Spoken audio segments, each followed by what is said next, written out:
Hi, my name is SarahAuer. I am a member of the Germantown Busy Beavers 4-H Club.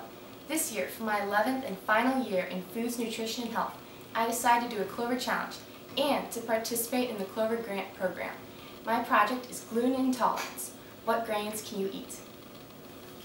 Until a few years ago, if the doctor said the dread words gluten intolerant, you had only one option: cut grain from your diet. Many of us don't know what gluten intolerance, GI, is, much less anything about gluten. For those who know all too well, it is often a struggle to find foods that are safe to consume. I hope by the end of this video to have explained what gluten intolerance is and to have given a brief insight to foods that are safe, healthy to eat, and taste great. A short explanation of gluten will be beneficial to explain why being intolerant can cause problems in today's world. Grain is the world's major food staple. To put it simply, gluten is a protein found in most grains, especially wheat. There are many different types of proteins. Gluten technically is composed of 4 proteins: albulins, glutulins, globulins, and prolamins. Glutulins and prolamins are the ones found in wheat, while albumins and globulins are in corn and rice.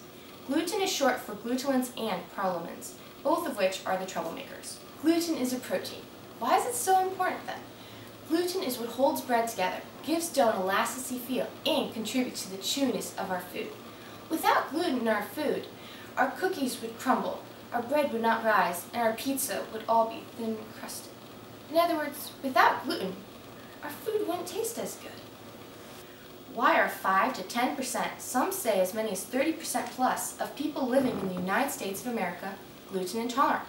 Research is being conducted to discover why a growing number in the population are gluten intolerant. I can tell you how gluten harms those who are intolerant. Gluten intolerance is an autoimmune disorder. The levels of intolerance and how they affect your body are different for everyone. In some people, the thyroid is attacked, others the small intestine, and in others, it's the brain. The most commonly known GI disorder is celiac disease, which is estimated that 1 in 100 people, especially those of Northern European ancestry, have. Sadly, the damage done by gluten cannot be repaired, but the effects can be stopped by eliminating gluten from your diet. The sooner gluten intolerance is recognized, the better off one's health will be in the long run. This is a brief glimpse of gluten intolerance and what it does. How does this affect diet? Many say to cut out all grains, but there are grains that one can eat: corn, rice, millet, teff, and sorghum, or all grains that gluten intolerance can safely digest. A few more plants used as grains, while they are not, are buckwheat, amaranth, and quinoa. Are these foods less nutritious than those that have gluten? Absolutely not. They are just as nutritious, and they taste good. Wheat is cheaper than gluten-free grains, but the health benefits and fewer visits to the doctor's office outweigh the cost. Unlike years ago, when you had to make your own gluten-free foods, a rising number of grocery stores and health food stores now offer a wide selection of delicious, tasty gluten-free food. If the doctor says the dread words gluten intolerant, don't fear. Many have and are going through gluten intolerance and have survived, some even with improved energy, mental awareness, and health. As always, do not go overboard. Food in moderation is a delicious gift to savor.